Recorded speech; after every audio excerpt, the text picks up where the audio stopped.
Hello, dearest parents. How are you?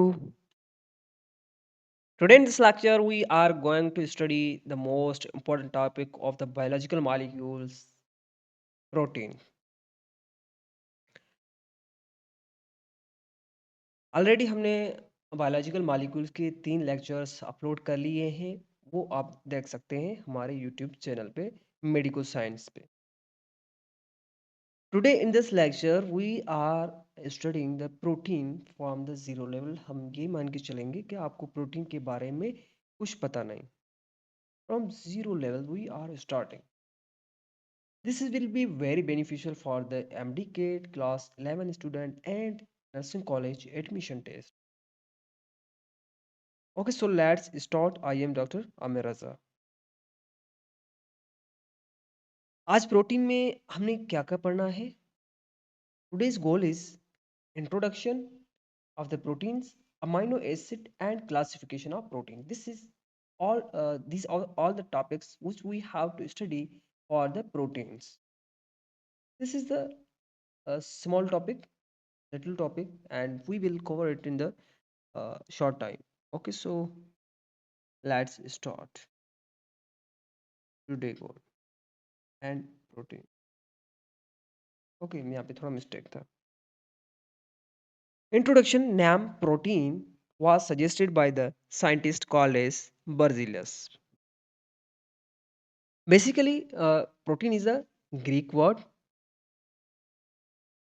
which mean it is derived from the Greek word proteos, which mean first ring. This is the proteos Greek word which mean first ring. On what basis we call it as the proteos or the first ring? Protein का meaning क्या हुआ? First ring. If you have studied the composition of the cytoplasm or the protoplasm of the cell, it is made up of the biomolecules. कौन से biomolecules होते हैं? इसमें होता है आपका protein, then carbohydrate, lipid, nucleic acid and conjugated molecules. जो most abundant biomolecule होता है inside the protoplasm, it is your proteins. I mean, इसका फर्स्ट रैंक होता है on the basis of the amount. For example आप पढ़ेंगे cell के अंदर तो जो प्रोटीन का अमाउंट होता है inside the mammal cell it is 18 and inside the bacterial cell it is 15. So its range is very large among the biomolecules, but in case in organic molecules, the abundant molecule in your protoplasm, it is the water. I'm not talking about the molecule, I am talking about the biomolecule. If someone told you, ask you which is the most abundant molecule inside the protoplasm, it will be absolutely water. It will not be the protein. But if someone asks you for the biomolecule, which one most abundant biomolecule or first rank biomolecule, it is your protein. So therefore, we called it as the proteose. This was scientist Berzelius who suggests the name protein. और उसके बाद जो protein के लिए introduction में है, this is the most important organic compound carry all activities of the cell. इसको most abundant तो कहते हैं, उसके अलावा मोस्ट इंपॉर्टेंट ऑर्गेनिक कंपाउंड भी कहते हैं बिकॉज सेल के अंदर जितनी एक्टिविटीज होती हैं these are due to this proteins. Mostly cell के अंदर जितनी एक्टिविटीज हो रही होती हैं ये करवाता है protein. Okay, what is the composition of then protein? Okay, basically protein किसका बना होता है? कार्बन होता है, नाइट्रोजन होता है, हाइड्रोजन होता है, ऑक्सीजन होता है, कभी कभार सल्फर भी होता है, but most of the time sulphur नहीं होता. इस वजह से नाइट्रोजीनस कंपाउंड भी हम बोलते हैं प्रोटीन को because nitrogen is present. Then what is the dry weight of the cell? हाँ, dry weight of the cell हम तब बोलते हैं जब प्रोटोप्लाज्म से हम वाटर एवापोरेट कर दें. जितना भी matter inside the protoplasm it will be the dry weight of the cell. क्या रह जाएगा? मॉलिक्यूल्स ही रह जाएंगे जिसमें प्रोटीन होगा आपका, देन कार्बोहाइड्रेट होगा, lipid, nucleic acid, conjugated molecule. Then dry weight का मोर देन 50% जो बनाता है, this is your protein. Dry weight में भी 50% प्रोटीन का होता है, प्रोटीन बना रहा होता है। और इसको हम बोलते हैं is the building block of the tissues. Building block of the tissues, why we call them the protein is the building block of tissue, because it forms your muscles. Without proteins, muscle are nothing. What are the example of protein? Your hairs, silk, यहाँ पे skin है, silk होगा, silk, ठीक है, nails, feathers, etc. These all are the proteins. Source, egg, meat, milk, fish, pulses. आपने पहली slide में देखा होगा, वहाँ पे एग भी था, मिल्क भी था, प्रोटीन, सॉरी, उसके साथ फिश भी था। These all are the major source of the protein. Protein का मेजर सोर्स है। इन चीज़ों में प्रोटीन भर भर के पड़ा होता है। हम डेली बेसिस पे ले रहे होते हैं, हमें पता नहीं होता, but these are the proteins. और प्रोटीन बहुत इंपॉर्टेंट होता है for your muscles. What is the definition of protein? This was all about the introduction, little bit introduction. Proteins are the polymer of specific amino acids arranged in the particular manner which perform particular function. Protein बना होता है amino acids का। जिस तरह train होता है, इसमें डब्बे जुड़े होते हैं ना, इस तरह प्रोटीन भी एक ट्रेन की तरह होता है। एक लीनियर शेप का होता है, पॉलीपेप्टाइड बनता है इससे। वो बनता है by the combining of the amino acids. Amino acid is the building block for the protein, it is also called as the monomer.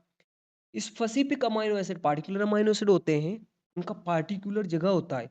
जैसे एक अमाइनो एसिड, सपोज एक प्रोटीन है इंसुलिन, उसमें अमाइनो एसिड है ग्लाइसिन। ग्लाइसिन इंसुलिन में second position पे होता है।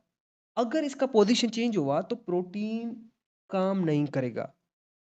Specific amino acid arranged in particular manner which perform particular function, तभी अपना प्रोटीन जो है वो फंक्शन परफॉर्म कर पाएगा। For example this is the amino acid 1, this is the 2, this is the 3, this is the 4, this is the 5th। Okay, अगर यहाँ पे जो दो सेकंड अमाइनो एसिड है को मैं चेंज करके यहाँ पे सिक्स्थ अमाइनो एसिड लग जाए, सिक्स्थ यहाँ से लेके इधर लगा दूँ, तो ये प्रोटीन किसी काम का नहीं रहेगा। ठीक है, ये होता है specific amino acid arrange in particular manner. Importance होता है, बहुत इंपॉर्टेंस होता है भाई प्रोटीन में अमाइनो एसिड की सीक्वेंस का। ठीक है, this was the definition about the amino. So let's we are discussing the amino acid. What is that amino acid? Amino acid is building block of protein and protein is the building block of tissues. ठीक है, amino acid is the building block of tissues, क्योंकि amino acid ही protein को बनाते हैं। Basic 20 amino acids होते हैं हमारी body के अंदर, सिर्फ 20 अमाइनो एसिड, डिफरेंट टाइप के 20 अमाइनो एसिड।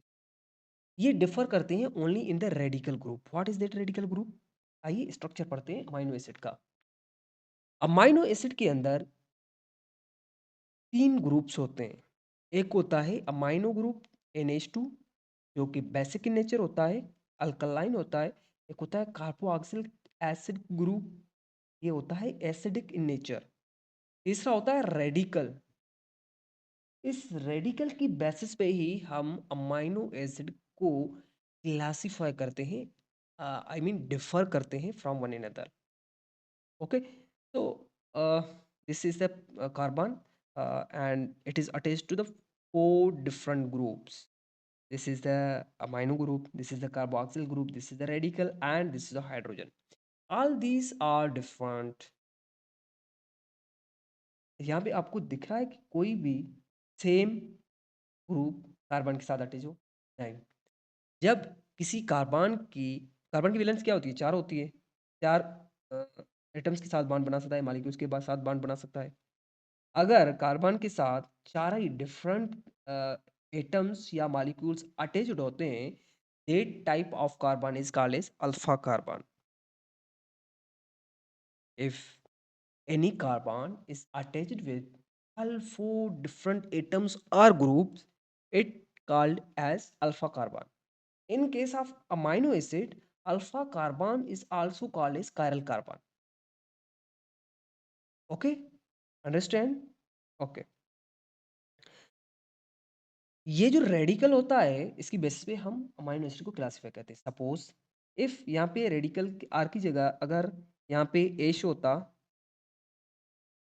अगर यहाँ पे एश होता, अगर यहाँ पे CH3 क्या है मिथाइल ग्रुप होता, अगर यहाँ पे मिथाइल अल्कोहल होता, तो ये की कौन से अमाइनो एसिड बनते? दिस विल बी, अगर यहाँ पे एश होगा this will be called as glycine. Glycine is the amino acid.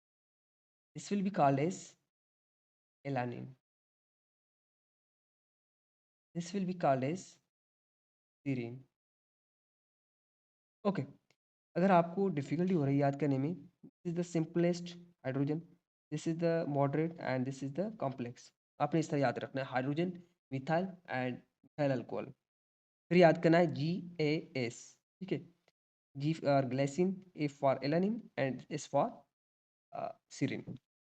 ये थोड़ा निमोनिक है याद करने का, जिस तरह आपको ज़हन में बात बैठ जाए. अगर सपोज करें क्वेश्चन आ जाता है if any amino acid and its radical group is amino methyl group, its radical is methyl, then what will be amino acid called as? It will be called as alanine. ठीक है, तो इस तरह याद करने का थोड़ा निमोनिक है, अगर आप याद कर सके. Then what is the peptide bond, जो कि दो अमाइनो एसिड के बीच में बनता है जब दो अमाइनो एसिड आपस में ज्वाइन करते हैं. इस तरह डिफरेंट अमाइनो एसिड्स आपस में ज्वाइन करते हैं और एक पॉलीपेप्टाइड प्रोटीन बनाते हैं. ओके, किसी इनके बीच बॉन्ड बनता है. This is a carboxyl group COOH. Okay, carboxyl group से OH ग्रुप निकलता है और अमाइनो ग्रुप से NH2 is the amino group. Amino group से हाइड्रोजन निकलता है और एक वाटर मॉलिक्यूल बनता है. वाटर मॉलिक्यूल मॉलिक्यूल से आउट हो जाता है और यहाँ पे बन जाता है पेप्टाइड बॉन्ड. इसमें आपने ये बात ध्यान में रखनी है कि peptide bond is between the carbon and nitrogen. Okay, ये आपने ज़हन में रखना होगा. Peptide bond is formed between carbon and nitrogen. Next, significance sequence of amino acids. Amino acid की सीक्वेंस की क्या इंपॉर्टेंस है? There was scientist called as F Singer. Is a scientist. F Singer ने डिटरमाइन किया था sequence of amino acid. ठीक है, sequence of amino acid का बहुत बड़ा इंपॉर्टेंस होता है. आपको समझाता हूँ.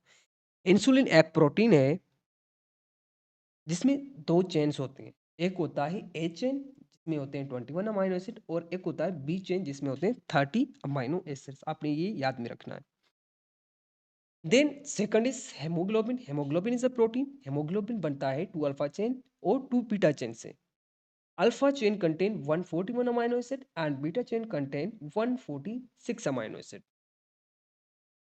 Sequence is highly important for the protein functioning. Protein, किसी भी प्रोटीन के फंक्शन के लिए, उसका प्रॉपर फंक्शन करने के लिए उनका अमाइनो एसिड का सीक्वेंस बहुत इंपॉर्टेंट होता है. और the sequence is determined by the gene as DNA. ठीक है, अब क्या होता है, इसका एग्जांपल है sickle cell anaemia. Sickle cell anaemia में इन नॉर्मल बीटा चेन जो कि नॉर्मल हेमोग्लोबिन है, उसमें 6th पोजीशन पे आता है ग्लूटामिक एसिड अमाइनो एसिड. एक अमाइनो एसिड है जिसका नाम है ग्लूटामिक एसिड, वो आता है 6th पोजीशन पे. Suppose first amino acid is another, then second, then third, then fourth, then fifth, then sixth. Sixth amino acid the glutamic acid is normal haemoglobin beta chain. In case of the sickle cell anaemia, ये जो glutamic acid होता है 6th position पे, ये replace हो जाता है by the valine.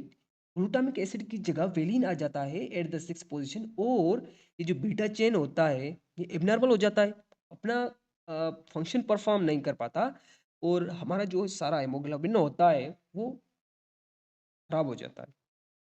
जिस वजह से हमारा जो हेमोग्लोबिन है, it is becomes unable to carry sufficient oxygen to your tissues. ये मोस्ट ऑफ द टाइम बंदे का डेथ भी हो जाता है. जब ब्लड ही नहीं बॉडी को सप्लाई होगा तो इट इज ऑब्वियसली डेथ ही होना है, ठीक है। So sickle cell anaemia is type of the disease, और ये होता है due to the change in position of the amino acid और sequence of the amino acid. तो ये होती है significance of sequence of amino acid की, ठीक है। ये क्या होती है? Significance of amino acids. Next, then classification of the proteins. We are classifying proteins on the basis of structure. Structure base पे प्रोटीन्स को हम क्लासीफाई करते हैं। There are main two types, fibrous protein and globular protein. What are fibrous protein and what are globular proteins? Fibrous protein, these are long fibres of the proteins. ये fibres होते हैं protein के, एक दो तीन fibres intertwine होते हैं आपस में और एक थ्रेड बनाते हैं, ठीक है। जो ग्लोबुलर प्रोटीन होते हैं, दीज आर स्पेरिकल और एलिप्सॉइडल प्रोटीन्स। ये स्पेरिकल होते हैं, एलिप्सॉइडल प्रोटीन होते हैं, और 3D में इनका स्ट्रक्चर होता है। ये इनसॉल्युबल होता है, ये सॉल्युबल होता है in the salt of the aqueous medium.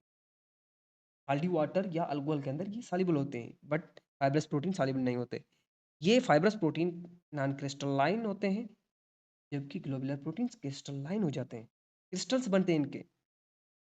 ये इलास्टिक इन नेचर होता है फाइब्रस प्रोटीन, जबकि ग्लोबुलर प्रोटीन नॉन इलास्टिक होता है। कौन से परफॉर्म फंक्शन परफॉर्म करते हैं? They perform structural role in cell and organism. Structural जितने भी स्ट्रक्चरल रोल्स होते हैं, थ्रेड्स बनाते हैं, स्ट्रक्चर बनाते हैं, सेल वॉल, ये वो तरह के स्ट्रक्चर्स बनाते हैं सेल के अंदर और ऑर्गेनिजम्स के अंदर। बट जो ग्लोबुलर प्रोटीन्स होते हैं, they perform is functional, such as hormones, antibodies, enzymes, hemoglobin. These all are the function of the globular proteins. Example क्या होता है फाइब्रस प्रोटीन का? स्पाइडर वेब होता है, cell keratin proteins, these are the what fibrous proteins, ठीक है। Fibrous protein threads होते हैं प्रोटीन के, जो कि स्ट्रक्चरल रोल परफॉर्म करते हैं इन सेल एंड ऑर्गेनिज्म। जितने भी आपको साइटोस्केलेटन आपने पढ़ेंगे, पढ़ा होगा या पढ़ेंगे, तो ये जितने भी बने होते हैं, these are made up of the fibrous protein. और ग्लोबुलर प्रोटीन जितने आपके हार्मोन्स होते हैं, एंजाइम्स होते हैं, मोस्ट इंपॉर्टेंट फंक्शन परफॉर्म कर रहे होते हैं बॉडी के, these are form due to the globular proteins. ये स्ट्रक्चर है प्रोटीन का। This is the collagen fibres and this is the fibrous protein. इस तरह सेकेंडरी प्रोटीन्स होते हैं, सेकेंडरी स्ट्रक्चर होता है प्रोटीन का, सेकेंडरी लेवल स्ट्रक्चर होता है। ये सेकेंडरी लेवल स्ट्रक्चर प्रोटीन इस तरह आपस में इंटरवोवन करते हैं, उलझते हैं। ये थ्रेड है, ये थ्रेड है, ये थ्रेड है, इस तरह एक थ्रेड बनाते हैं, ठीक है। जबकि ये जो myoglobin is the globular protein, ये सेकेंडरी स्ट्रक्चर होता है, then it forms the tertiary structure. ये टर्शियरी 3D स्ट्रक्चर में तरह घूम जाता है, ग्लोब्यूल फॉर्म में आ जाता है, and then it perform the particular function. Structural levels of the proteins. Basically, there are the four basic structural level of proteins. This is the primary, secondary, tertiary and quaternary structure. Four structures होते हैं जब protein बन रहा होता है।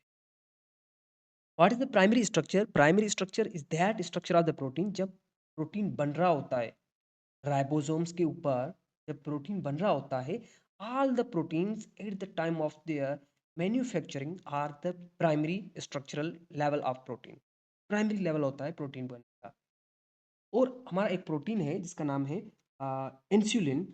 This is the primary structure. Primary में क्या होता है?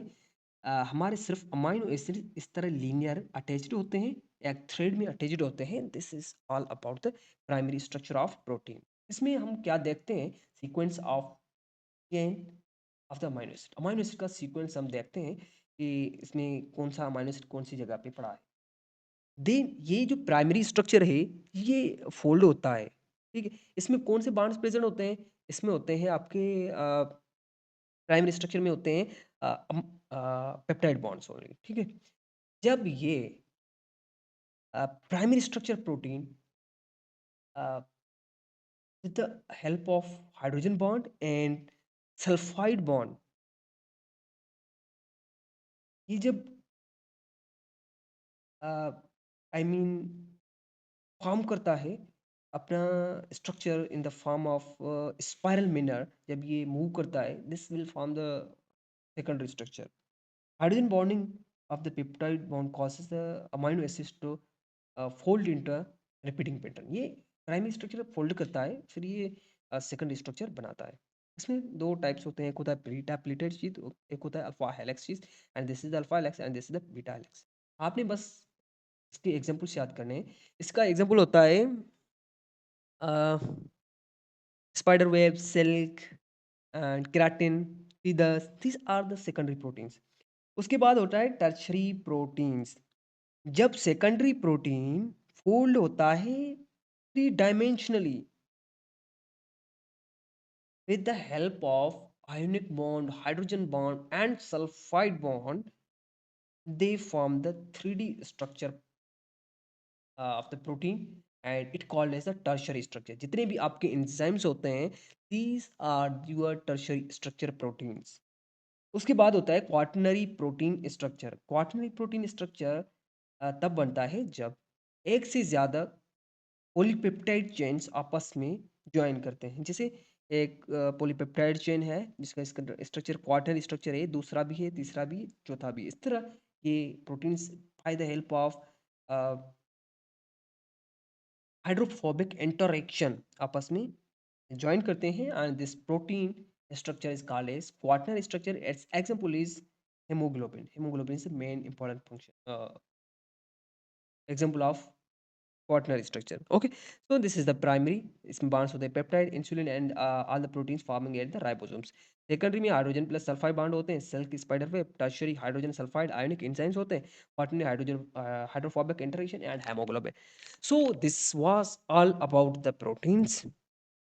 अगर आप हमारे चैनल पे न्यू हैं, हमारे चैनल को सब्सक्राइब करें, दोस्तों के साथ शेयर करें. मिलती है अगली वीडियो में, तब तक के लिए अल्लाह हाफिज़.